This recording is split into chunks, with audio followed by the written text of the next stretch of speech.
Hello and welcome to Young Minds Career Institute. Hope all you guys are doing well.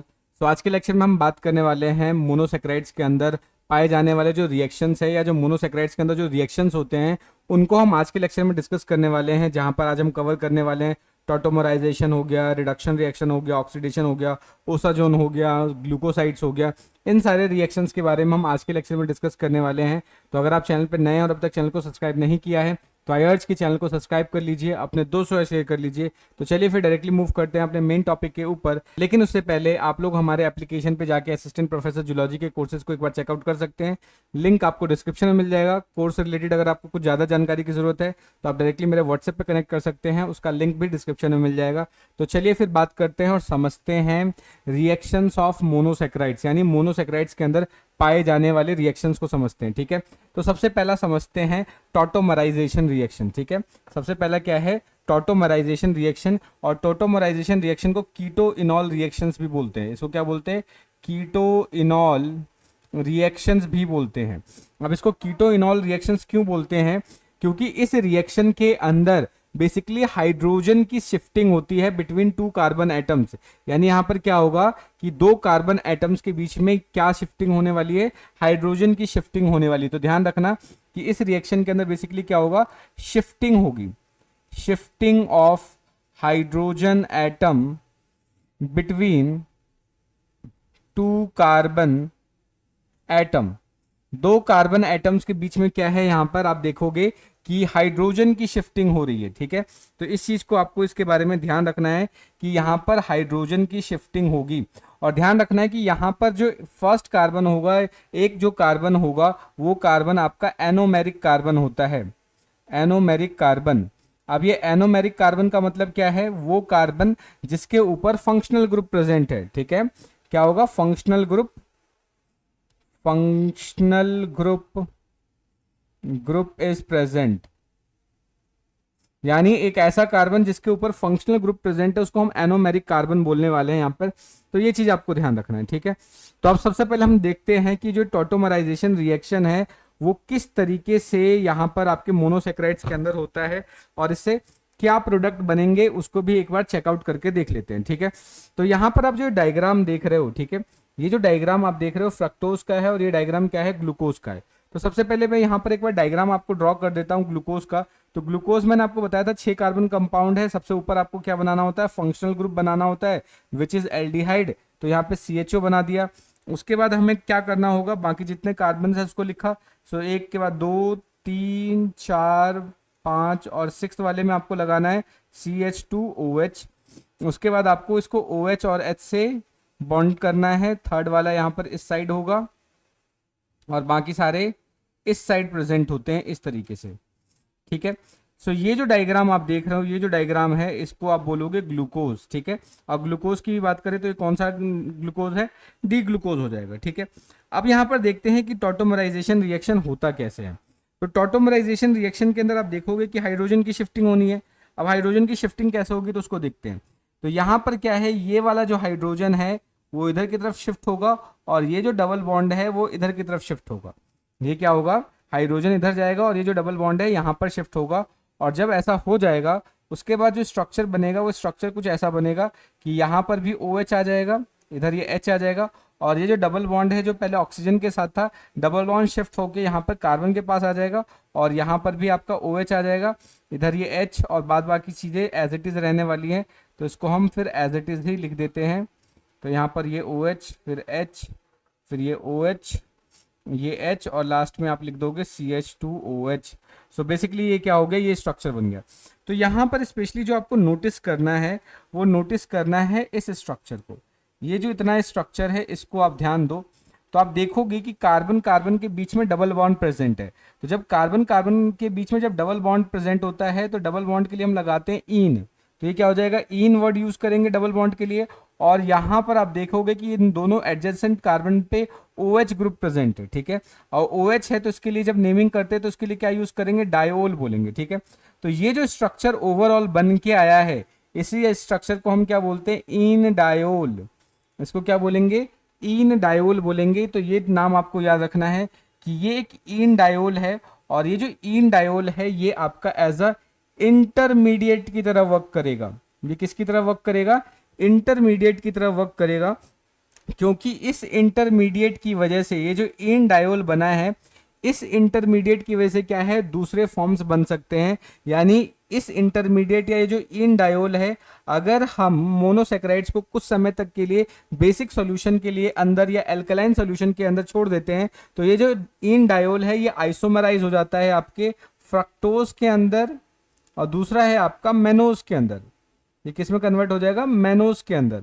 तो इस तरीके से ये क्या है, आइसोमराइज हो जाता है। तो ये चीज आपको याद रखना है। सो ये जो इन डायोल है ये बहुत ही ज्यादा इंपॉर्टेंट इंटरमीडिएट की तरह काम करता है, ठीक है। तो ये चीज आपको इसके बारे में याद रखना है।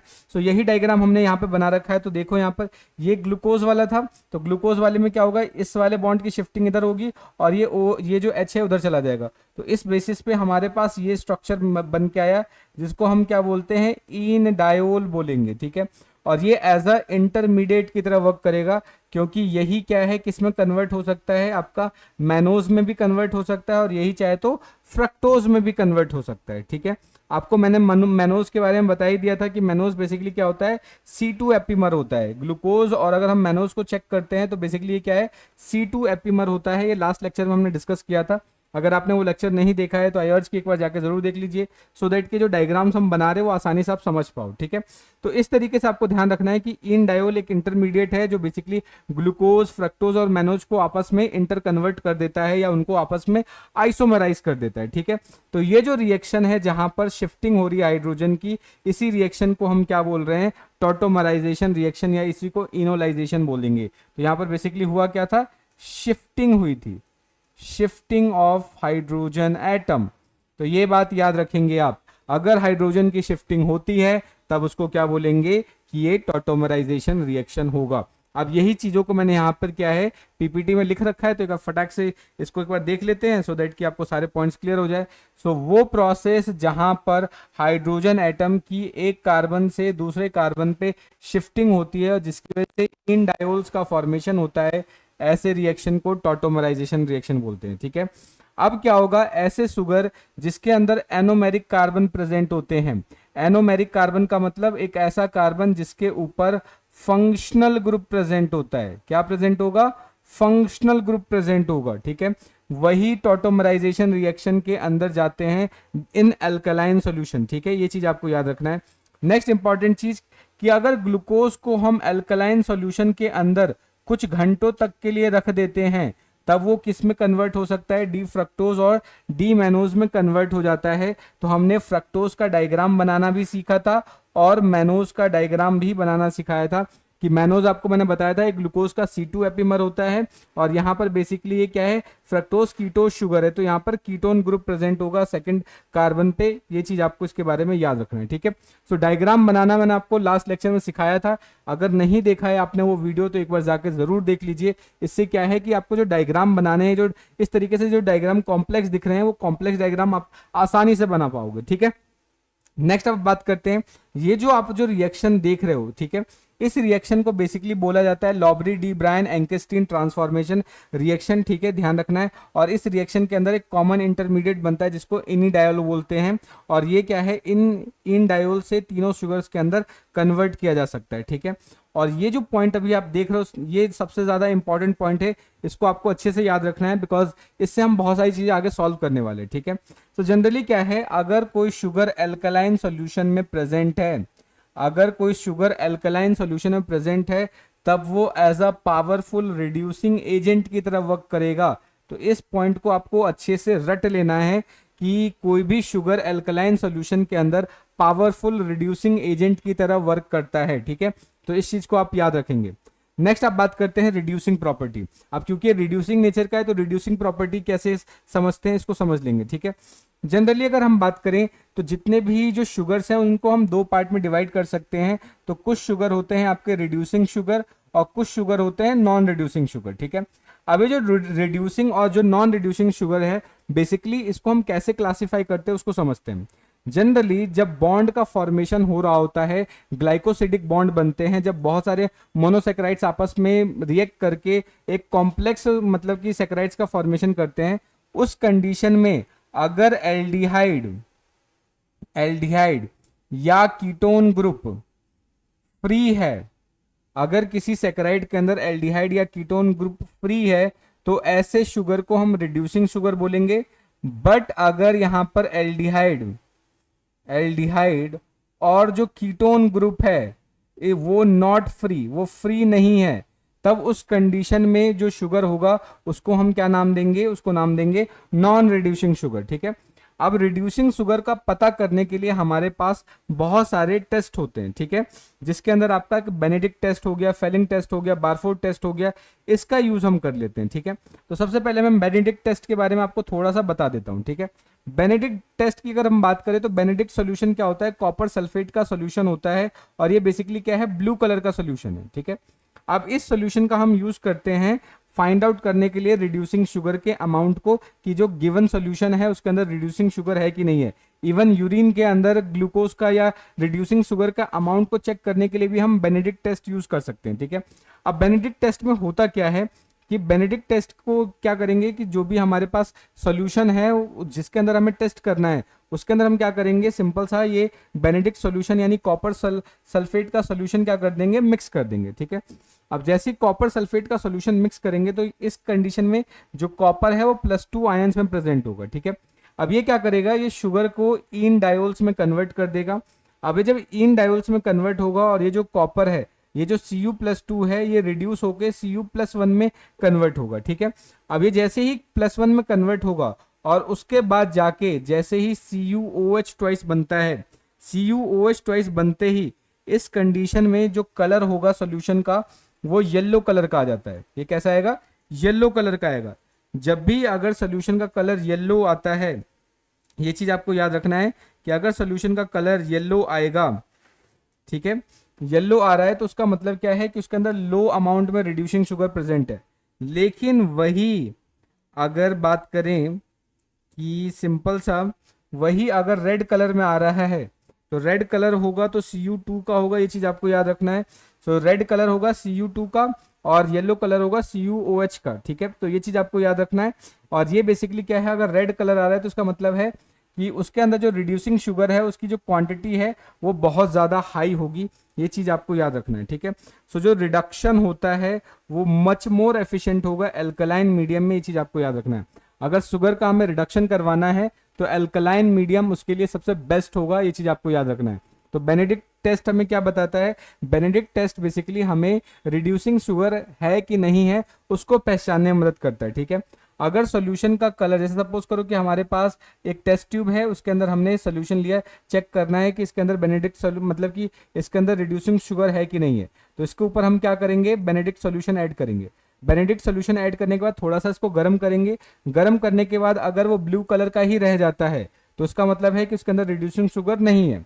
अगर ग्रीन कलर में जाता है तो बहुत ट्रेस है उसका, येलो में आएगा तो लो रिड्यूसिंग शुगर होगा, मॉडरेट अगर सपोज करो इस तरीके से ऑरेंजिस कलर में आएगा तो मॉडरेट होगा, और रेड कलर अगर आता है तो इसका मतलब कि बहुत ज्यादा पीक अमाउंट में रिड्यूसिंग शुगर प्रेजेंट होगा। ये चीज आपको याद रखना है। और रेड कलर कब बनता है, जब ये Cu2O का फॉर्मेशन होगा। येलो कलर कब बनेगा, जब आपका CuOH होगा तब बनेगा। ठीक है, तो ये चीज आपको इसके बारे में याद रखना है। तो इसी चीजों को हमने यहाँ पे लिख रखा है कि जो इन डायोल्स है, जो शुगर में इन डायोल्स का फॉर्मेशन होगा वो क्या करेगा, क्यूप्रिक आयन को किस में कन्वर्ट कर देता है, क्यूप्रस आयन में कन्वर्ट कर देता है। ठीक है, जो कि येलो प्रेसिपिटेट का फॉर्मेशन करेगा, क्योंकि क्यूप्रस हाइड्रोक्साइड का फॉर्मेशन हो जाता है और वही बाद में जाकर रेड प्रेसिपिटेट अगर बनाता है तो वो Cu2O का बनेगा। ये चीज आपको याद रखना है। ठीक है, अब सबसे इंपॉर्टेंट चीज कि जो रिड्यूसिंग प्रॉपर्टी होती है शुगर की, ये बहुत जनरल प्रॉपर्टी होती है, कॉमन प्रॉपर्टी है, यानी हम इससे ये आइडेंटिफाई नहीं कर सकते कि जो शुगर है वो कौन सा है। ठीक है, सो ये एक जनरल प्रॉपर्टी है, हर एक शुगर ये प्रॉपर्टी शो करता है। हम इसको स्पेसिफिकली यूज नहीं कर सकते कि अच्छा कि मैनोज अलग देगा, सुक्रोज अलग देगा, या फिर अगर सपोज करो कि ग्लूकोज अलग देगा, सारे यही टेस्ट देंगे। तो एक जनरल ये टेस्ट है, या बोल सकते हैं एक जनरल प्रॉपर्टी है। ये चीज आपको इसके बारे में याद रखनी है। ठीक है, नेक्स्ट अब हम बात करते हैं ऑक्सीडेशन।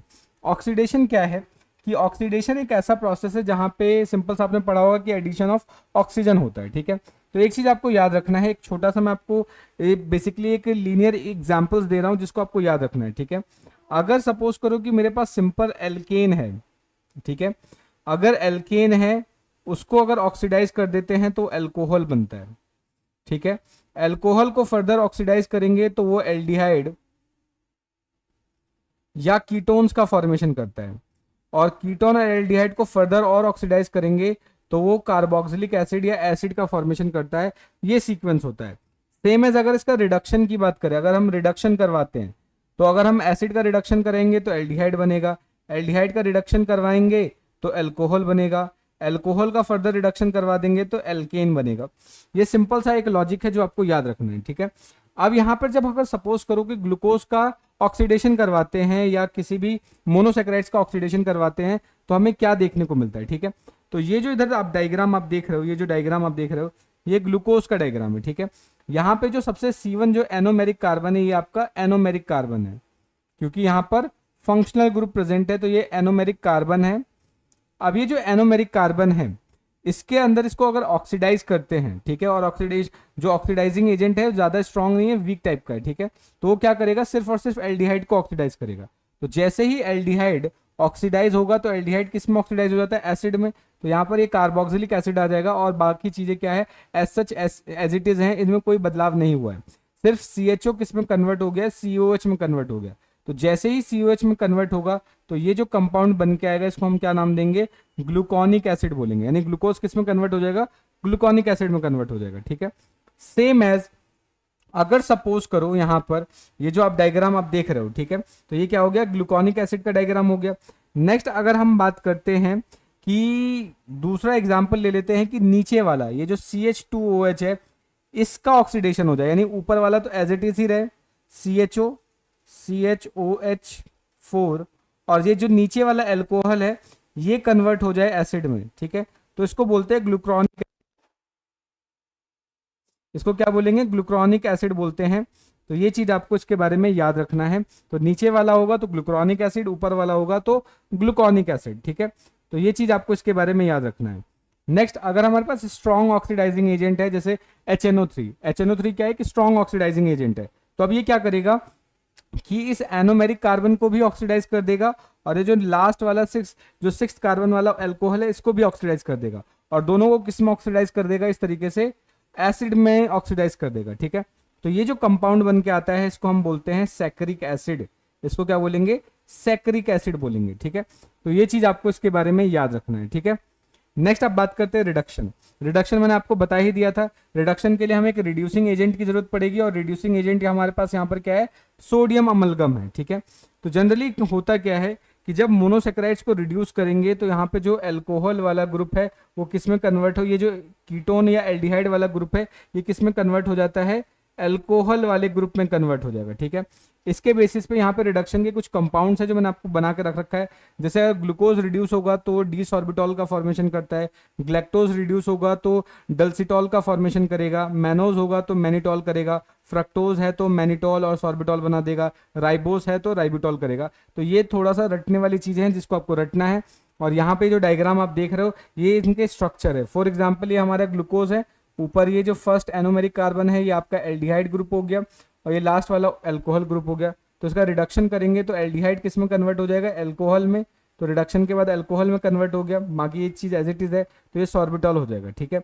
मैनोज की बात करें तो मैनोज क्या था, बेसिकली ये C2 एपीमर था, यानी सेकंड वाला OH की पोजीशन बदल जाती है, ठीक है। तो जैसे ही मैनो ग्लूकोज का करेंगे तो मैनोज बनेगा, और मैनोज का फर्दर रिडक्शन कर देंगे तो इस तरीके से मैनिटॉल बन जाएगा, ठीक है। ये चीज आपको याद रखना है। फ्रक्टोज का भी रिडक्शन करेंगे तो मैनिटॉल का फॉर्मेशन होता है। तो ये चीज आपको इसके बारे में अच्छे से याद रखनी है, ठीक है। सो आई होप आपको यहाँ तक की चीज अच्छे से समझ में आ रही होंगी। अगर फिर भी कोई डाउट बन रहा है, कोई सजेशन है तो आप कमेंट करके बता सकते हैं। तो चलिए फिर अब आगे बात कर लेते हैं। अब रिडक्शन के ही अंदर आपको ध्यान रखना है कि ये जो सॉर्बिटॉल बना है अभी, ठीक है, सॉर्बिटॉल और जो डल्सिटॉल बना है, अगर ये बॉडी के अंदर एक्यूमुलेट, बॉडी के टिश्यूज के अंदर एक्यूमुलेट होना स्टार्ट कर दे, यानी जमा होना स्टार्ट करे, तो ये क्या करते हैं, टिश्यूज के अंदर ऑस्मोटिक, जो स्ट्रॉन्ग ऑस्मोटिक इफेक्ट शो करना स्टार्ट कर देते हैं, जिसकी वजह से आप देखोगे कि सेल के अंदर स्वेलिंग आ जाती है, यानी सेल सूजने लगता है। और उसके अलावा कुछ दूसरे पैथोलॉजिकल कंडीशंस भी आ जाता है, जैसे कि कैटरैक्ट हो गया, पेरिफेरल न्यूरोपैथी हो गया, यानी यहाँ पे क्या है, नर्व्स डैमेज कर लेते हैं, ये इस तरीके से नर्व डैमेज होने लग जाएगा। न्यूरोपैथी का मतलब किडनी डैमेज करना स्टार्ट कर देता है। उसके अलावा अगर हम मैनिटॉल की बात करें तो मैनिटॉल का बेसिकली क्या है कि ये आपके इंट्राक्रेनियल टेंशन को कम कर देते हैं। और कम कैसे करते हैं, क्योंकि ये फोर्स डायूरेसिस करवाते हैं। डायूरेसिस का मतलब क्या है कि यहाँ पर आप बहुत ज़्यादा अमाउंट में यूरिन पास आउट करते हो तो इसमें डायूरेसिस ज़्यादा होगा, जिसकी वजह से इंटरक्रेनियल प्रेशर को ये क्या करता है, कम कर देता है। ठीक है, जिससे हेडेक वेडेक जैसी दिक्कतें कम होने लग जाती है। ये चीज़ आपको याद रखनी है। नेक्स्ट आप बात करते हैं डिहाइड्रेशन। डिहाइड्रेशन क्या होता है?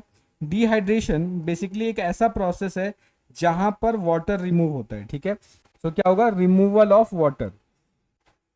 रिमूवल ऑफ वाटर, अगर वाटर का रिमूवल होगा तो उस कंडीशन को हम बोलते हैं डिहाइड्रेशन। ठीक है, ये चीज आपको याद रखना है।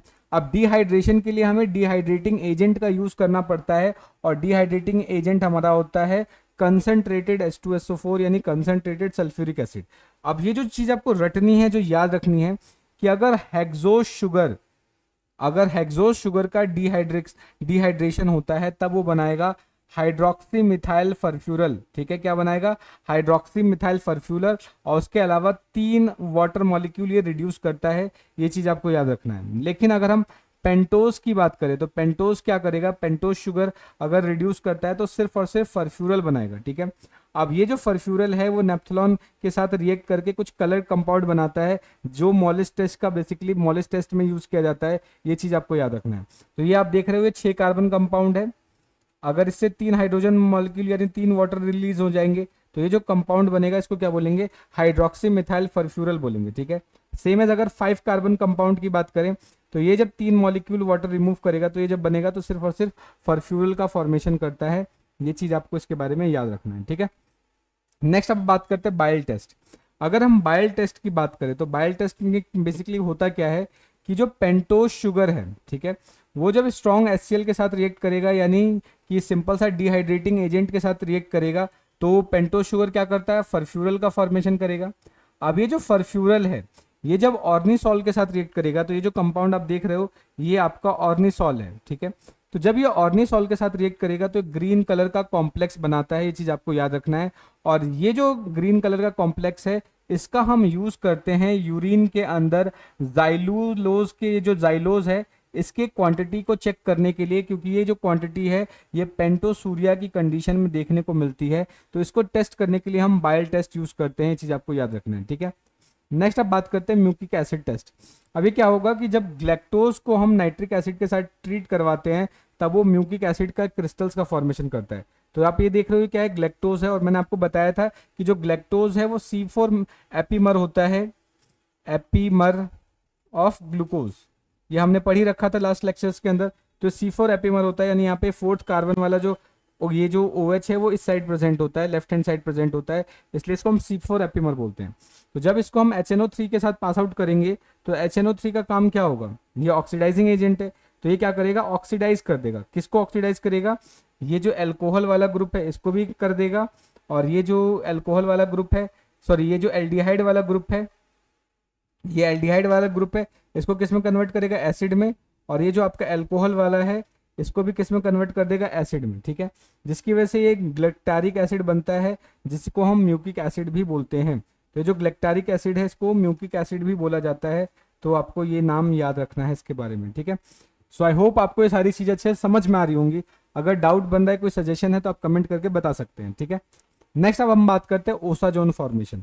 अब ये जो ओसाजोन फॉर्मेशन है काफ़ी इंपॉर्टेंट रिएक्शन है, इसके बारे में आप अच्छे से याद रखेंगे इसको। ठीक है, अब इस रिएक्शन में होगा क्या कि जो ग्लूकोज है, ठीक है, ग्लूकोज को जब हम फिनाइल हाइड्राजीन के साथ रिएक्ट करवाएंगे तो फिनाइल हाइड्राजीन के साथ रिएक्ट करने से होगा क्या कि जो C1 कार्बन है और C2 कार्बन है ये दोनों ही पार्टिसिपेट करते हैं, और पार्टिसिपेट करने के बाद कुछ इस तरीके का कंपाउंड बनाते हैं जिसको हम ओसाजोन बोलते हैं। ठीक है, तो यहाँ पर होगा क्या कि ये जो ऑक्सीजन है और ये जो हाइड्रोजन है ये वाटर निकाल देंगे, उसके बाद सेकेंड कार्बन में भी सेम चीज़ यही होने वाला है। तो ये जो कंपाउंड बनता है इसको हम ओसाजोन बोलते हैं। ठीक है, तो ये ओसाजोन का फॉर्मेशन करेगा।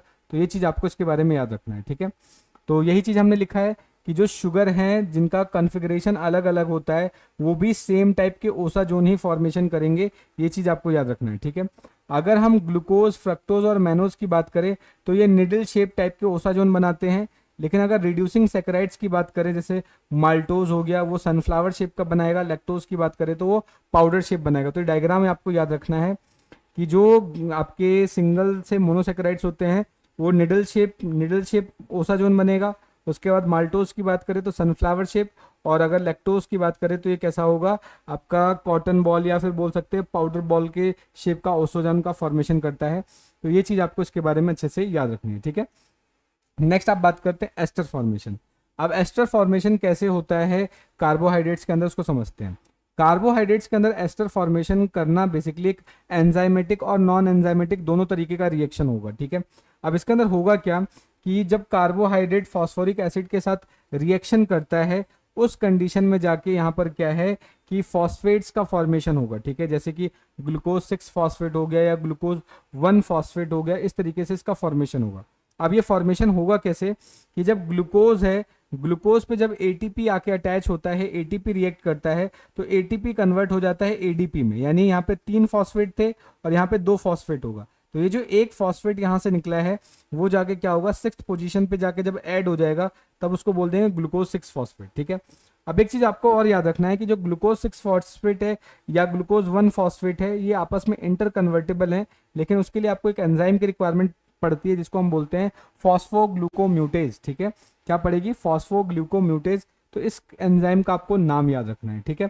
तो इस तरीके से एस्टर फॉर्मेशन होगा, यानी एस्टर फॉर्मेशन में एटीपी यूज्ड होता है, वो एक फॉस्फेट रिलीज करेगा और खुद को एडीपी में कन्वर्ट कर देगा, और वो जो फॉस्फेट रिलीज हुआ है एटीपी से वो ग्लूकोज के अगर 6th पोजीशन पे ऐड होगा तो ग्लूकोज 6 फॉस्फेट बन जाएगा। अगर फर्स्ट पोजीशन पे, ये फर्स्ट पोजीशन है, ये इसकी फर्स्ट पोजीशन है और ये इसकी कैसी है, 6th पोजीशन है, ठीक है। 6th पोजीशन पे होगा तो कैसा बनेगा आपका 6 फॉस्फेट, और अगर सपोज करो 1 पोजीशन पे है तो आपका 1 फॉस्फेट बनेगा। ये चीज आपको याद रखना है। नेक्स्ट आप बात करते हैं ग्लाइकोसाइड्स। अगर हम ग्लाइकोसाइड्स की बात करें तो ग्लाइकोसाइड बेसिकली ऐसे कंपाउंड है जिनका फॉर्मेशन ऐसे होता है कि मान लेते हैं फर्स्ट जो मोनोसेक्राइड है उसके अंदर हेमी एसिटल और जो हेमी कीटल वाला हाइड्रोक्सिल ग्रुप है। जैसे सपोज करो ये आपका मोनोसेक्राइड है या ग्लूकोपाइरेनोज है, तो यहाँ पे ये फर्स्ट कार्बन है यानी एनोमेरिक कार्बन है, तो इसका जो हाइड्रोक्सिल ग्रुप है, ठीक है, इसका जो हाइड्रोक्सिल ग्रुप है वो दूसरे ग्लूकोज या जो दूसरा आपका मोनोसेक्राइड है उसके हाइड्रोक्सिल ग्रुप के साथ रिएक्ट करेगा। या फिर मान लेते हैं कि जो नॉन कार्बोहाइड्रेट्स है जैसे कि मिथाइल अल्कोहल, फिनॉल, ग्लिसरॉल, उसके हाइड्रोक्साइड के साथ ये रिएक्ट करता है, ठीक है। तो जैसे आप ये दोनों आपस में रिएक्ट करेंगे तो बेसिकली क्या होगा, वाटर का फॉर्मेशन होगा। तो इधर से क्या बन जाएगा कि ये OH और एक ये H, ये तो वाटर निकाल देंगे और बाकी जो H3O है वो डायरेक्टली इस फर्स्ट पोजीशन पे जाके अटैच हो जाएगा, ठीक है। तो ये जो कंपाउंड बना है इसको हम ग्लूकोसाइड्स बोलते हैं, ठीक है। इसको क्या बोलेंगे, ग्लूकोसाइड्स बोलेंगे।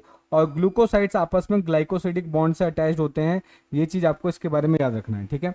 अब बॉडी के अंदर बहुत सारे ऐसे ग्लूकोसाइड्स हैं या फिर नेचर में ऐसे बहुत सारे ग्लूकोसाइड्स हैं जिनके बहुत ज़्यादा इंपॉर्टेंट रोल है, ठीक है।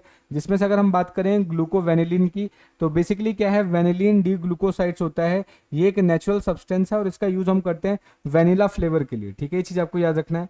नेक्स्ट अगर हम कार्डियक ग्लूकोसाइड्स की बात करें तो जिसमें डिगोजिन हो गया या डिजिटॉक्सिन हो गया, ये क्या है आपका ए ग्लाइकॉन स्टेरॉइड होता है जो कि मसल कॉन्ट्रैक्शन में हेल्प करेगा, ठीक है।